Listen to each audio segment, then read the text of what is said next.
السلام علیکم ورحمۃ اللہ وبرکاتہ۔ آپ سب کو اسلامک پروٹیکشن میں خوش آمدید۔ آج انتہائی عام موضوع ہے، بادشاہ اور چوروں کا ایک عجیب واقعہ ہے، اس کو آخر تک لازمی سنیں۔ مولانا رومی نے سلطان محمود غزنوی کا ایک عجیب واقعہ لکھا ہے جو بڑا عبرت خیز اور سبق آموز ہے۔ وہ یہ ہے کہ سلطان محمود غزنوی کے زمانے میں چوروں کا کچھ زور ہو گیا تھا، زیادہ ہو گئے تھے، اور بادشاہ ان کی وجہ سے پریشان تھا، اور چوروں کو پکڑنے کے لیے ایک عجیب جو ہے وہ تدبیر نکالی کہ جو شاہی لباس اتار کر چوروں کا جو لباس ہوتا ہے پھٹا پرانا لباس پہن لیا اور شہر میں گشت کرنے لگے۔ ایک جگہ پر دیکھا کہ بہت سے چور اکٹھے بیٹھے ہوئے آپس میں باتیں کر رہے ہیں، بادشاہ بھی ان میں بیٹھ گیا۔ چوروں نے پوچھا کہ تم کون ہو؟ تو بادشاہ نے کہا کہ میں بھی تم جیسا ہوں۔ چوروں نے سمجھا کہ یہ بھی کوئی چور ہے۔ انہوں نے کہا کہ تم اپنا کوئی ہنر بتاؤ، اگر تمہارے اندر کوئی ہنر ہوگا تو تم کو اپنے ساتھ شریک کر لیں، ورنہ نہیں۔ بادشاہ نے کہا پہلے آپ لوگ اپنا اپنا ہنر بتاؤ، پھر میں اپنا بتاؤں گا۔ ایک چور نے کہا کہ میں اونچی سے اونچی دیوار پھلانگ کر مکان میں داخل ہو جاتا، اگرچہ وہ بادشاہ کا محل ہی کیوں نہ ہو۔ دوسرے نے کہا کہ اگر میری جو ناک ہے اس کی یہ خاصیت ہے کہ کسی جگہ کی مٹی یہ سونگھ کر بتا دیتا ہوں کہ یہاں خزانہ ہے کہ نہیں۔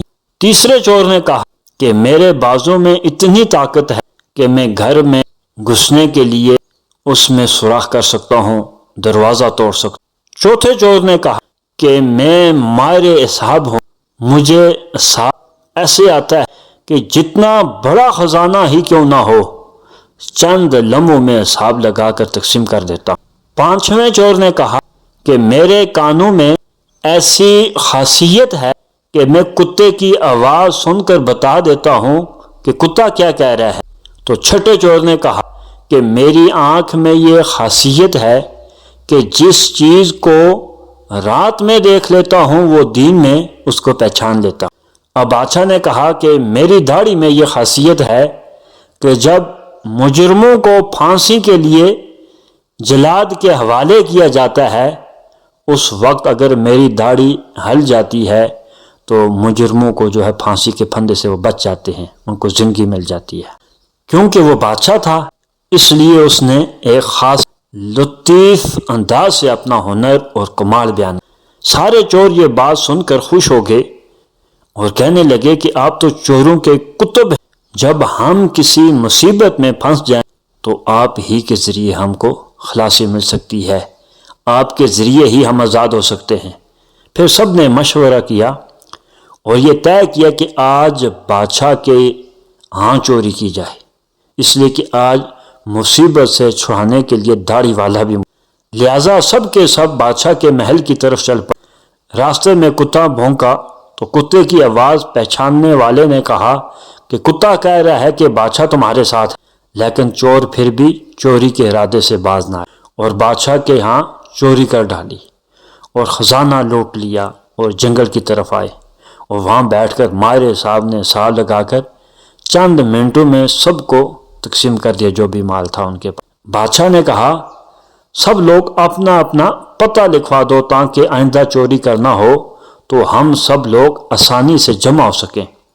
سب کا پتہ نوٹ کر لیا گیا اور سب نے اپنا اپنا راستہ بھی بتا دیا اور پھر گھروں کو چلے گئے۔ اگلے دن بادشاہ نے عدالت لگوائی اور پولیس کو حکم دیا کہ سب کو پکڑ کر لاؤ۔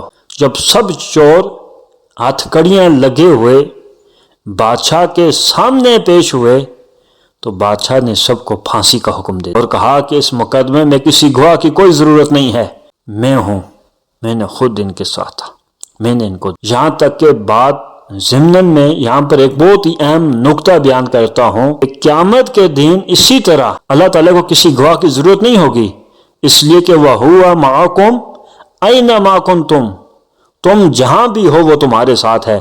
اگر تم دو ہو تو تیسرا خدا ہے، اگر تم چار ہو تو پانچواں خدا ہے، جب تم بدکاری کرتے ہو تو اللہ سب دیکھتا ہے۔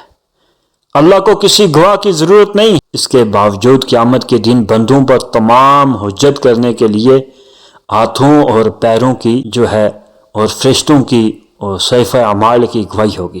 الغرض جب 6 کے 6 چور پھانسی کے تختے پر کھڑے ہو گئے تو وہ چور جو آنکھوں کی خاصیت والا تھا اس نے بادشاہ کو پہچان لیا کہ یہ تو وہی شخص ہے جو رات کو ہمارے ساتھ تھا۔ وہ تختے دار سے چلایا، چیخنے لگا کہ حضور کچھ دیر کے لیے مجھے مہلت دی جائے، میں نے تنہائی میں آپ سے ایک بات کرنی ہے۔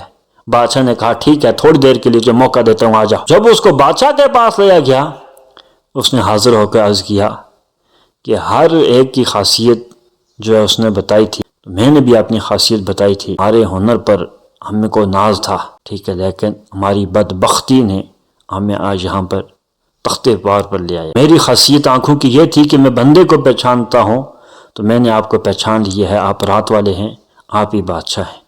تو اس لیے آپ نے یہ وعدہ کیا تھا کہ جب آپ تختے دار پر ہوں گے میں اپنی داڑھی کو ہلاؤں گا، آپ کو جو ہے زندگی مل سکتی ہے، آپ کا کیس ختم ہو سکتا ہے، لیکن آپ مہربانی کریں، جو رات کو وعدہ کیا وہ وعدہ اپنا پورا کریں، بس یہی ریکویسٹ ہے۔ پھر بادشاہ نے اس ایک کی وجہ سے سب کو رہا کر دیا۔ اس عجیب و غریب قصے کو بیان کر کے مولانا رومی کہتے ہیں کہ دنیا میں ہر شخص اپنے ہنر پر ناز کر رہا ہے، بڑے بڑے اہل ہنر اپنی بدمستیوں میں مست اور خدا سے غافل ہیں، لیکن کل قیامت کے دن ان کے یہ ہنر کچھ کام نہیں آئیں گے، بلکہ یہی دنیاوی ہنر ان کو مبتلا قہر و عذاب کر دیں گے۔ اور اس کے برخلاف، اس کے برعکس، جن لوگوں نے اس دنیا کے اندھیروں میں اپنے حقیقی بادشاہ اللہ کو پہچان لیا اور اس کی معرفت اپنے دلوں میں پیدا کر لی، قیامت کے دن یہ خود بھی نجات پا جائیں گے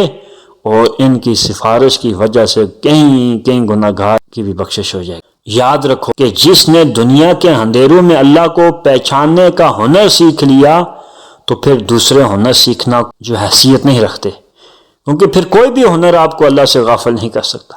اگر آپ ڈاکٹر بننا چاہتے ہیں، جن میں کوئی بھی آپ کے پاس ہنر ہے، لیکن اگر آپ اللہ تعالیٰ سے غافل نہیں ہیں، آپ اللہ تعالیٰ سے جڑے ہوئے ہیں، پھر آپ کے لیے کوئی بھی ہنر کوئی معنی نہیں رکھتا۔